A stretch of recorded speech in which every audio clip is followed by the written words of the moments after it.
Okay, so we're outside, it's a bit windy here, but it's dry, that's the main thing. So we've got the car jacked up, it's on axle stands, crack on getting these discs and pads changed on the rear. Now from past experience I know that they can be a bit of a pain to get the brake carrier off.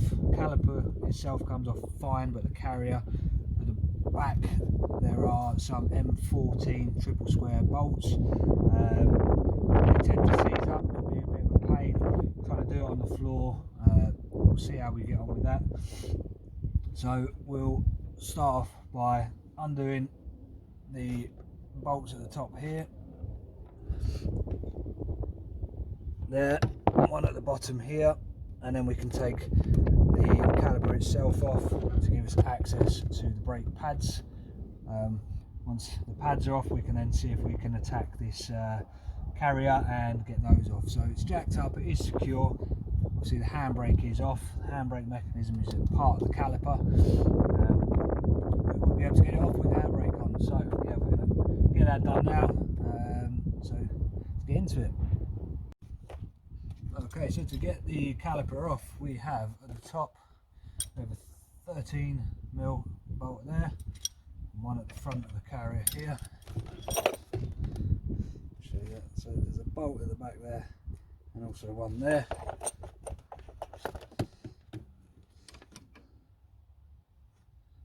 Okay, so we'll crack up and get that off there, and the same again at the bottom.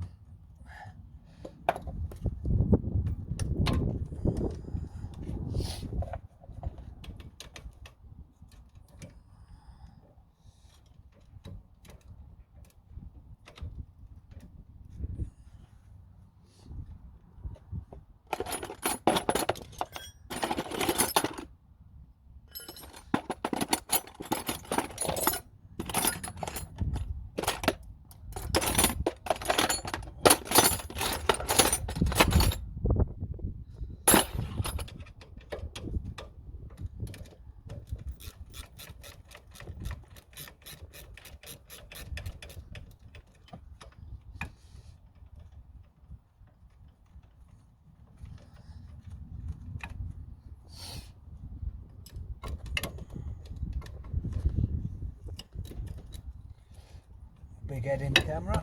Hello.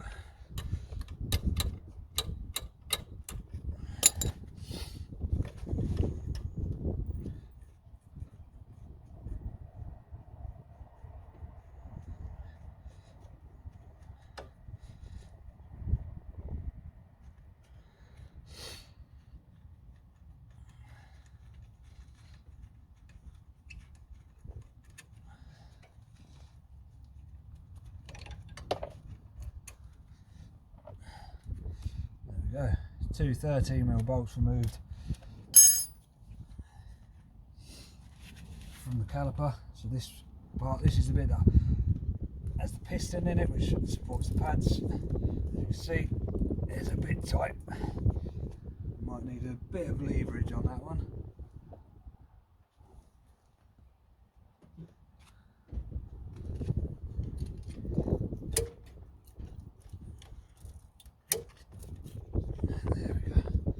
Leverage with a flathead screwdriver.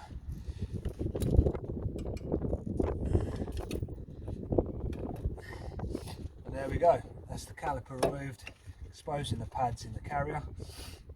Now with these calipers, you see on the piston here, there's these two little cutout grooves. Okay, so these pistons, you can't just squeeze them back like conventional pistons, like you get on the front of the car. You have to wind them in. So to do that, we have to get a specific tool, a caliper wind back tool. Fortunately I have that in my collection of tools, and what that does is that fits in the caliper, and as we twist it, the pins on the plate sit in here. As we rotate that, that pushes the piston back into the housing here. Okay, so while that's off, rest that there, we can get these pads out. Okay,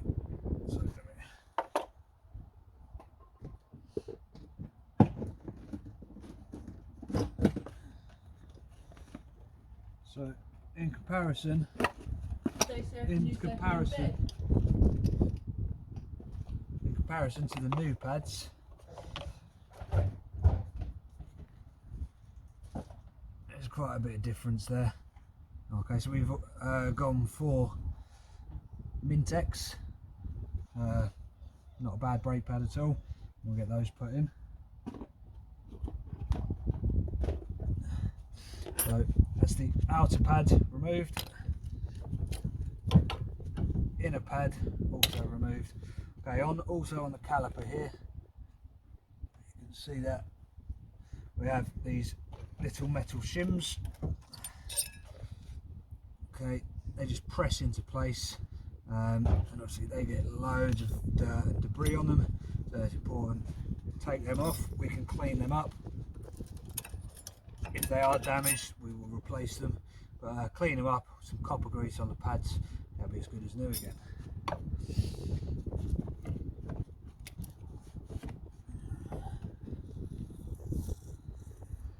Okay, so the disc itself is held on, you can see that, the disc is held on by a Torx bit there. That's the disc retaining bolt. That just keeps the disc sat flush on the hub. The next job will be to remove that, so let's get the right size bit for it.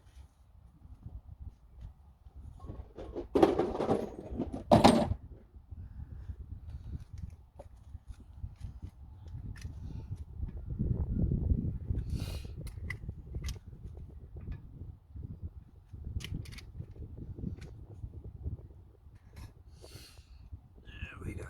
There we have it. It's a T30. That goes in there.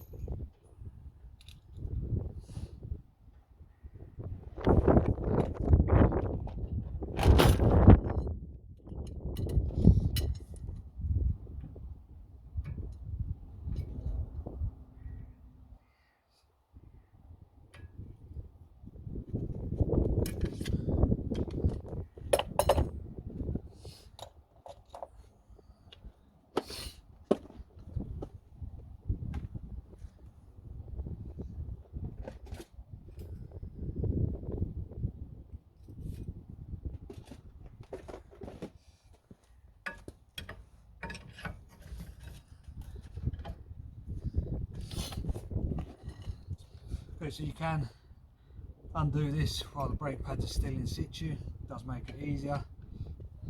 Sometimes it does also benefit you to give it a bit of a tap, just to break off any corrosion.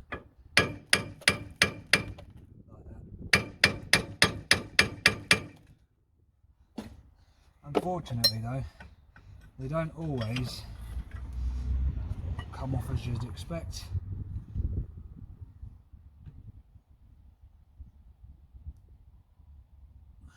You have to be super gentle in order not to damage them or round them off or break the spline pieces inside.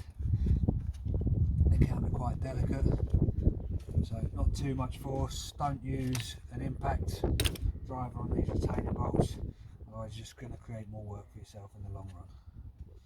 So there you go, T30 removes that, 13mm removes the bolts.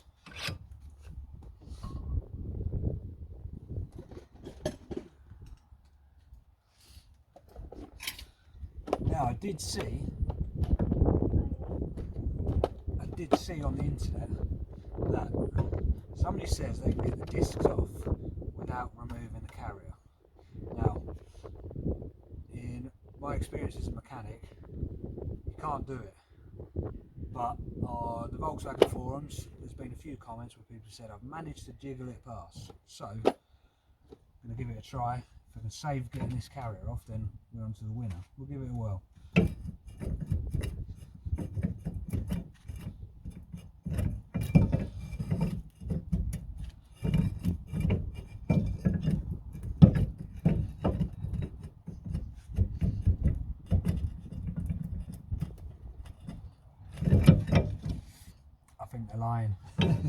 That's not coming out of there, no way. Right, so this is the bit that I've been dreading. Last time I did the brakes, the rear brakes on this car, the two bolts that hold this carrier in place, they are an M14 triple square, I'm led to believe.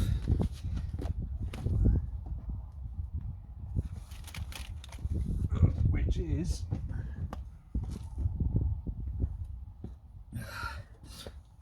one of these. Okay, now the difference between this and the Torx bits, not to be confused, is the Torx bit, you can see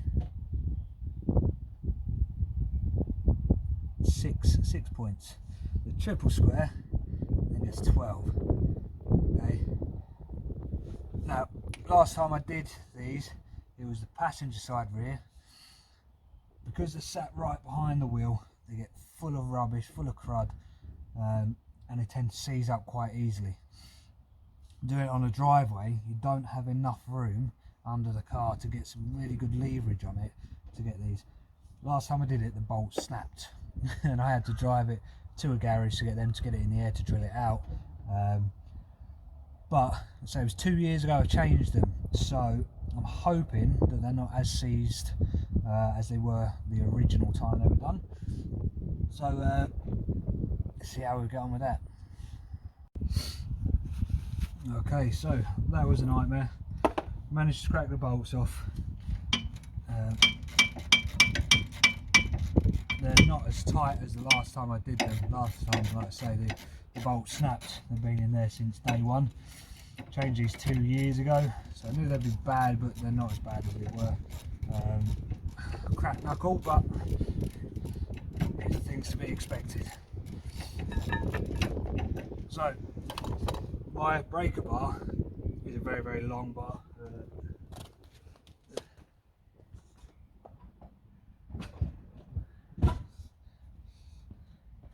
You see, big long bar. Now, problem that I have, unfortunately, working on driveways, you're limited to what you've got.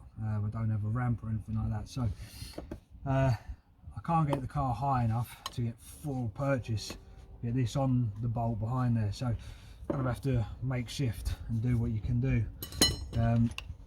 So I have a good quality ratchet, which has served me well many a time, and I just make up extensions using an extension pole and an additional 16mm socket. Pop that in there. Okay, it's not going anywhere. You put as much pressure on that. You know, your weight's not going to break that, and that gives you an adjustable breaker bar, I suppose, for want of better words. So it's not ideal. The only other option I've got is to buy another breaker bar and cut it down, but this works. So if ever you're stuck and you haven't got anything, additional socket, additional extension, make yourself a longer ratchet. Winner, winner. So we'll get these two 14mm bolts, M14 bolts out.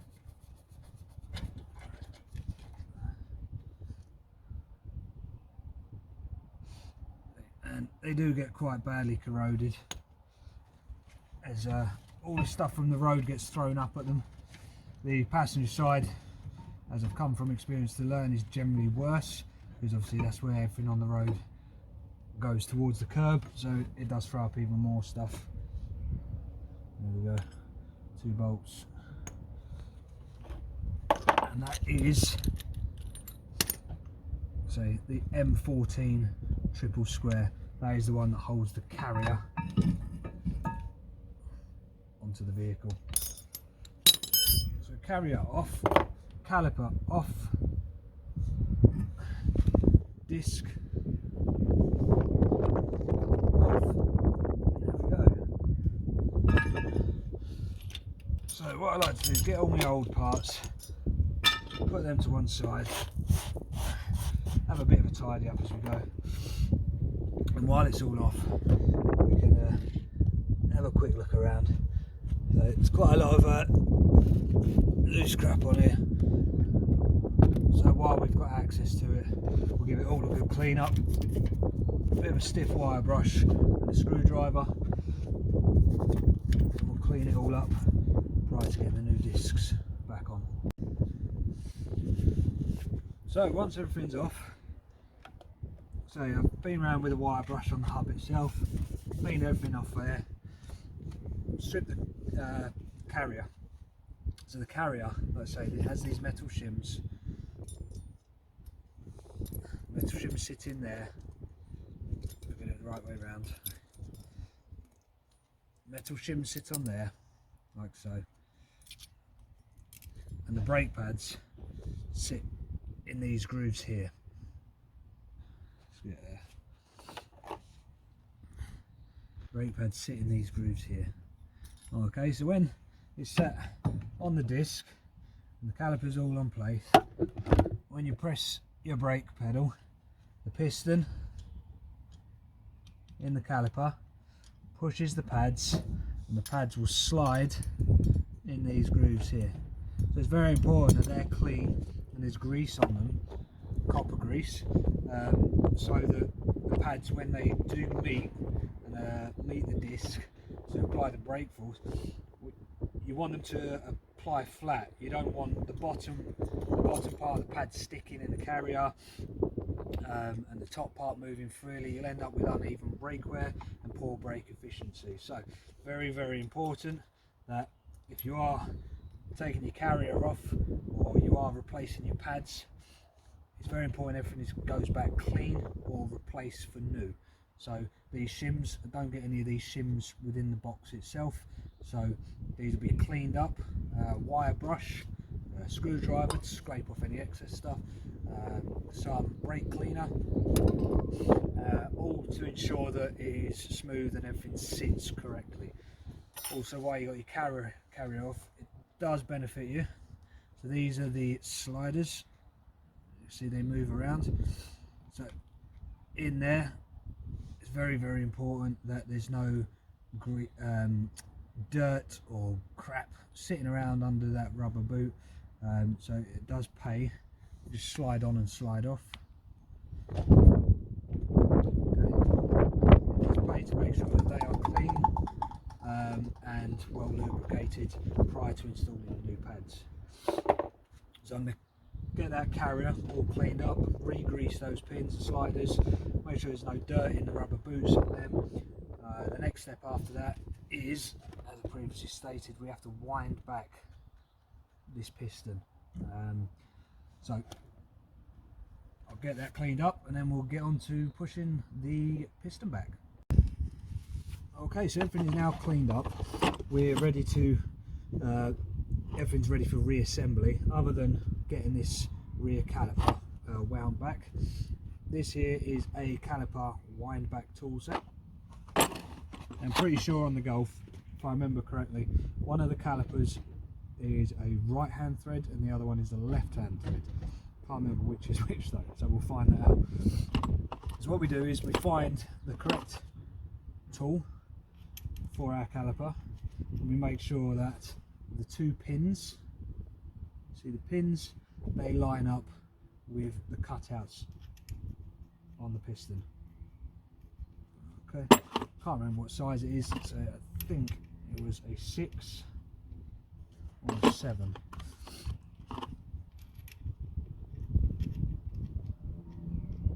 Yeah, number 7. Okay, so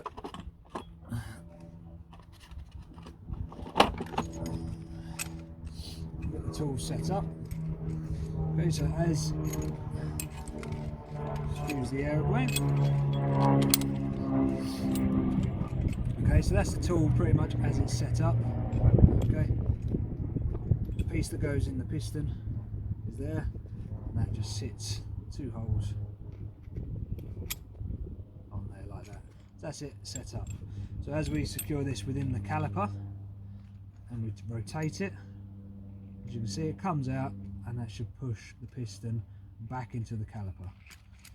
Okay, now this arch here, this arch piece, will sit inside the caliper.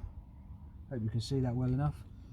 And the pins will sit inside the piston. Wind out the retaining bolt until it is all nice and tight. We can let go. Okay, so let me give you a close-up of exactly what I'm talking about. Hopefully you can see that.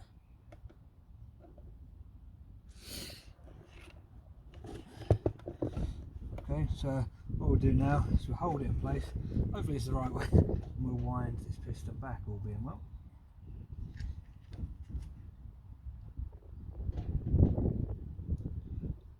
So you don't want to do it too quickly, because what we're doing by doing this is we're pushing the fluid back through the braking system.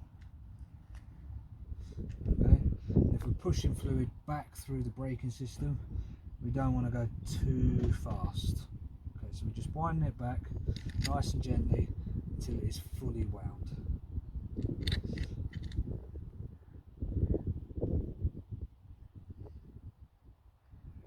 Okay, what I have done as well is open the bonnet, and under the bonnet I've opened the brake fluid reservoir cap, and I've placed an old rag around the top of the reservoir. So should any fluid expel from the brake fluid reservoir whilst I'm squeezing this piston back into the caliper, it won't run all down the engine bay and make a horrible mess. The rag itself will catch any excess that falls.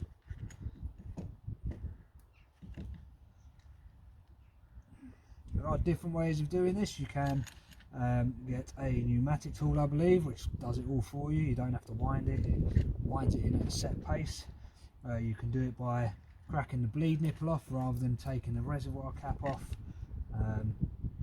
Whatever way you do it, just make sure if you're not confident, then don't do it. Obviously brakes are very, very important. But yeah, by all means have a go. It's not a difficult job, but it is very, very imperative, if you are doing it, you're confident in what you're doing, you know what you're doing. Not like me. There you go. Right, that will come to a stop automatically when the piston is back in the caliper as far as it needs to go. So with that said, it's all the way in now. Just a tiny bit further. Okay, so now that's in nice and tight. The wind back tool is snug in there, that's not going anywhere. So now we need to turn this one here to release the clamp.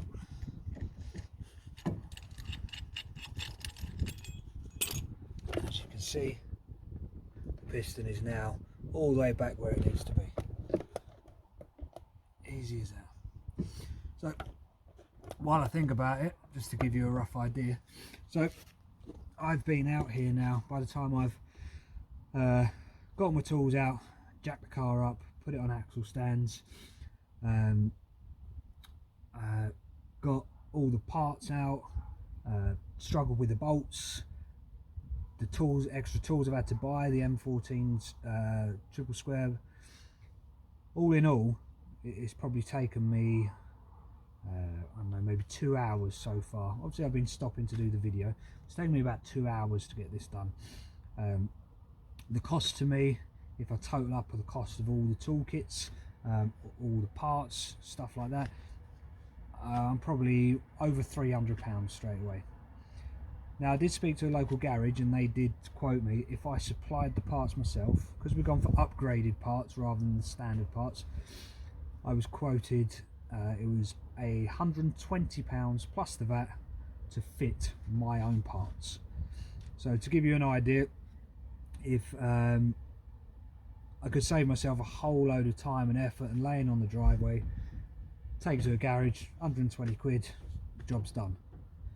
But it kind of defeats the object of this project. But to give you an idea, that's kind of roughly where you might be looking if you go and buy your own upgraded discs, pads, and you want somebody else to fit them, so you don't have to get your hands dirty.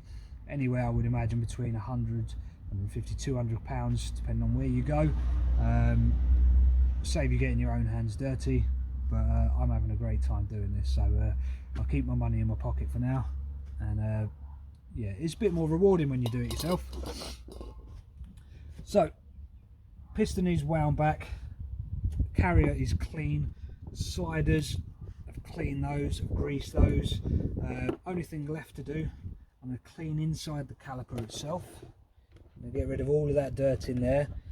I'm going to put some lubricant on the handbrake cable mechanism, clean it all up, put it all back together, and then do the other side. So I'll crack on and we'll get back to, I'll show you where we are in a bit.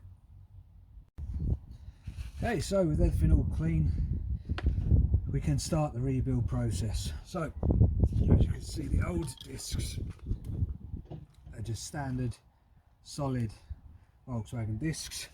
The ones we've gone for, same as the fronts, drilled and grooved. So the idea of drilled and grooved discs is just to help dissipate heat, you know, fast road track use. To be honest, they're more for aesthetics. The new wheels and tyres that we've got really set off the kind of area of the car, so we didn't want to look through and look at standard brakes, so more for aesthetics. But the drilled holes and the grooves, they are there for a purpose. Now they are a directional disc, so you have a left side and a right side, so the grooves and the drilled holes are supposed to fit or go in a certain direction. As you can see from here, sloping towards the front of the car. There we go. So the other thing we do as well is we do ensure that the disc measurements are the same, otherwise things aren't going to fit. As I mentioned in the intro, we have had problems with parts turning up incorrectly. It is important before you start kind of building this stuff up. So with your brake discs, you want to do, put them together. You can measure the thickness, the diameter, put them face down on the floor together and make sure one isn't sitting higher than the other. It's the easiest way to tell whether or not all the discs and the parts that you're fitting new will fit the vehicle, so they are a kind of like for like size replacement. So first thing we're going to do, building it back up, there we go, we're going to put the disc on. Seeing as that was the last thing to come off, that's the first thing to go back on. That's easy. Put it back on, get your Torx bolt, put that back in.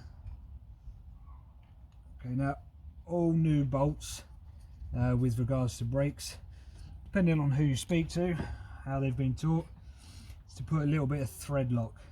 For those who don't know what thread lock is, it is basically a glue, for want of a better word, for threads. There's different types of thread locks, they work at different temperatures, yeah, there's lots to it, but basically you put, ever you've seen a new set of bolts, let's have a look on these. So the new bolts that come with the pads, you can see they have this blue line on them. Hopefully you can see that.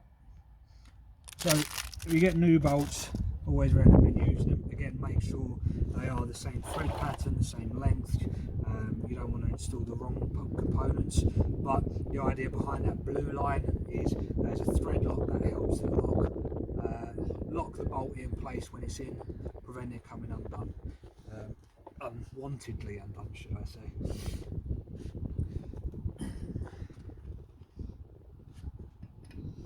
So we'll nip that up for the time being, just by hand. Beautiful. Next thing to put on is the carrier, seeing as that was the second thing to come off. Okay, so the carrier, you have these cutouts here. Obviously that is where the disc sits, so we will line that up. When it comes to cleaning your calipers and carriers and things like that, if personally I like them to be clean and shiny and lovely, but the only main components you need to clean is where two surfaces contact. So where the brake pad touches the shim, those are the areas that need to be clean. So if there's dirt on the outside of the caliper, it doesn't have to be spick and span, it doesn't have to be shiny, just the contact areas. Okay, hope that helps.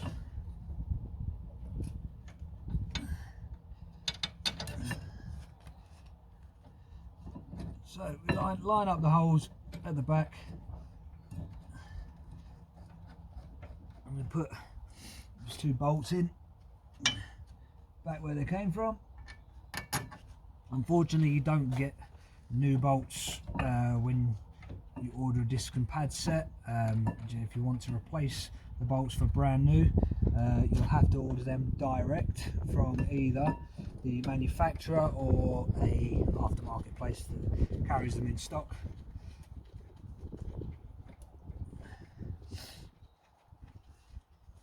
So there we go. I'll get those again hand tight for the time being.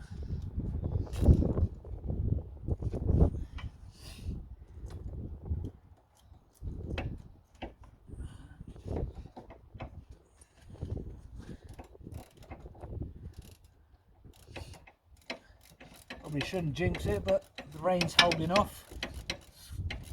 Blue sky is gone and we've got clouds overhead.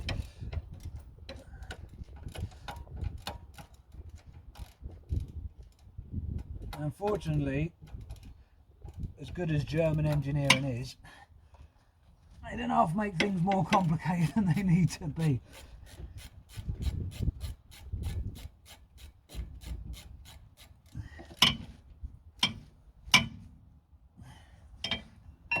Okay, the only reason I do these up hand tight for the time being, just to make sure that everything is sitting flush. Okay, so my caliper is out of the way. Alright, the disc is on, just to check to make sure that everything is sitting flush and level.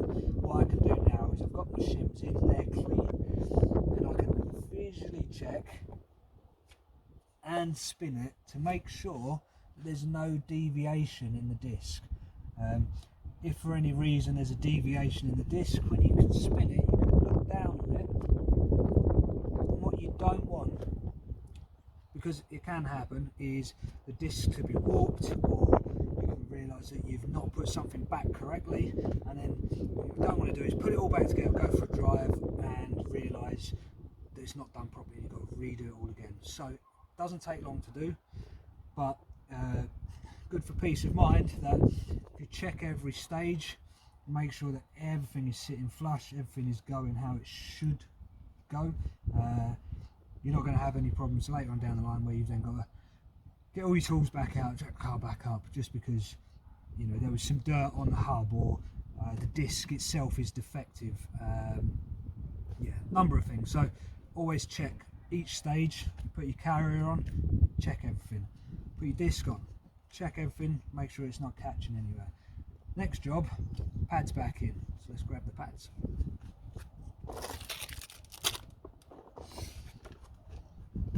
MTEC pads, there we go. Okay, so these pads,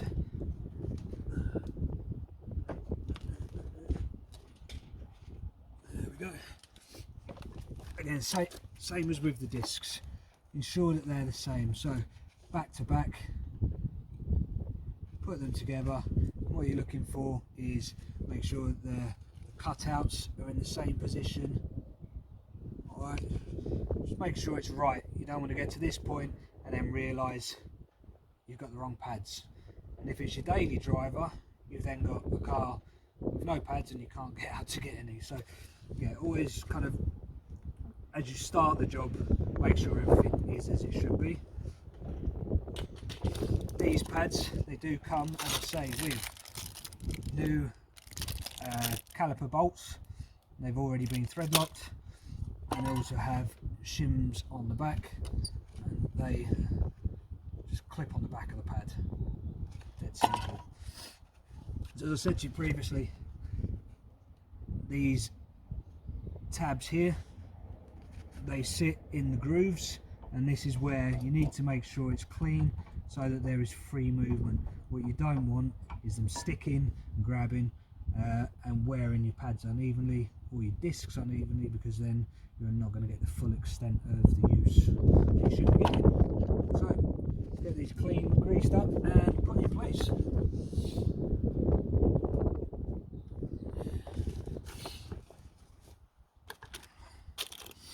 Nice and easy to use. You can use a brush, anything you want. I generally just use my finger. Now I have seen over the years some people will get the copper grease out and they will put it everywhere. You don't need to put it everywhere, okay? You don't need to cover the entire back of the pad face, you know, oh, I've got to put it here, I've got to put it. You don't. You only need to put it in areas of contact where there's going to be movement, okay? So that way it will slide and move with ease, without generating any problems or getting stuck. A bit of cloth.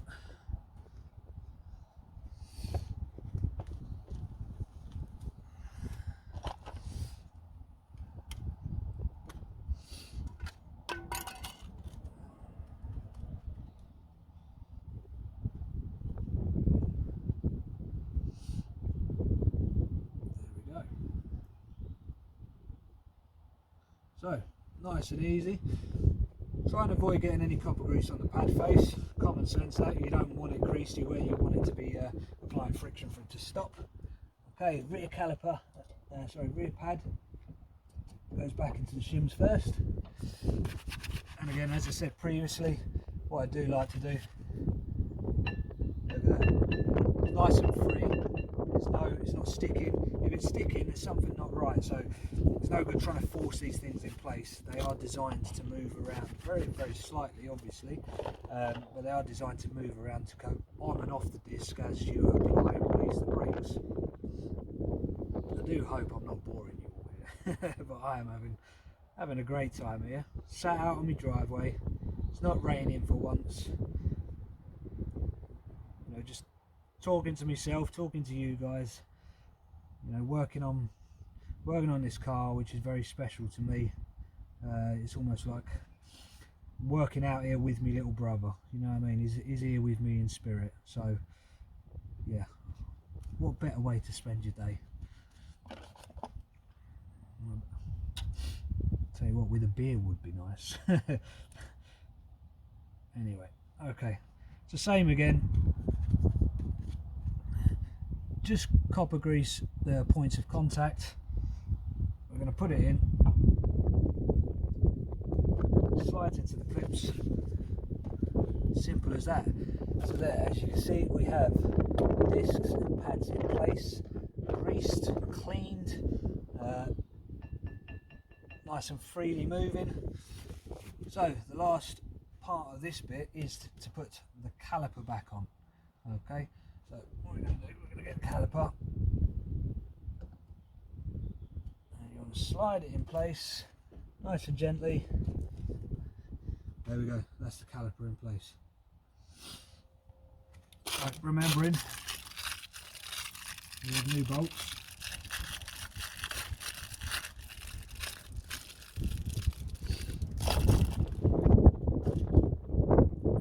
New bolts. Okay, 13mm. Okay, and they go through the caliper at the top and the bottom and screw into the carrier, the pad carrier. Excuse my big fat head. There we go. So, as I say, it's a 13mm. Let's see if I can show you. So, where are we? Yeah, this one here is a 13mm, and this one here is a 15mm. Okay, just there you go. Give you a list of tools that you need if you're going to do this job yourself.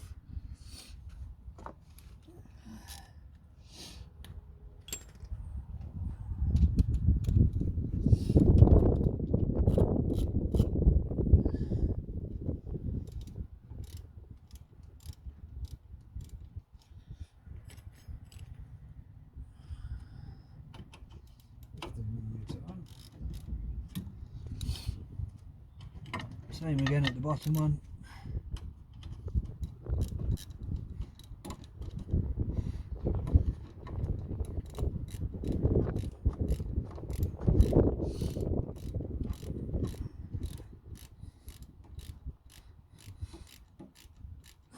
Do these bolts up again. I'm not going to do everything, I'm not going to do these up all the way yet,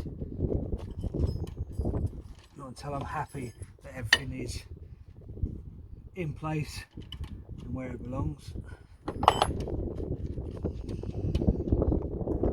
Okay, so there we go. So that's everything just hand tight for the time being. We've got a new disc in place with the Torx retaining bolt. Again, that is a T30 Torx retaining bolt. We then have the carrier back in place. Again, that was using the M14 triple square, 2 bolts at the back, and then the caliper is then attached to the carrier after winding the piston back, and with that, that is a 13mm bolt and a 15mm nut. Okay, that's all in place. Last final check. We know everything's clear in there. That's just the disc rubbing on the pads that we've put in place, and we know our sliders. You get your caliper. You can see that. You can push the caliper. You can see that the sliders aren't sticking. The movement is even. Okay, the top's not coming in and the bottom's staying where it is. Everything is moving freely. Okay, so now I know that everything is as it should be. I can go through it all and get it all tightened up to the correct torque settings. Okay, so there we have it. Lower the car back down, obviously wheel on. There we go, everything's torqued up correctly. Last thing to do, get your torque wrench. Make sure you torque all the wheels up, depending on the car you're driving, to the correct manufacturer's torque spec. If you've got an impact gun, use an impact gun and then torque it. I personally, I'll use an impact gun, but not for the locking wheel nut. Just preserves the life of the locking wheel nut. Once all that's done, one of the most important things you don't want to forget is brakes are all back together, your wheels are on, it's torqued up. You want to make sure you pump your brake pedal, get that piston pushed back up against the brake pads, and make sure that your brake pedal is as it should be. Don't just put it all back together and drive off without testing the brakes. What I always do as well, after around 30 miles, I'll recheck my torque on my wheel bolts and just have a visual check to make sure that everything is as it should be behind the wheel on the brakes.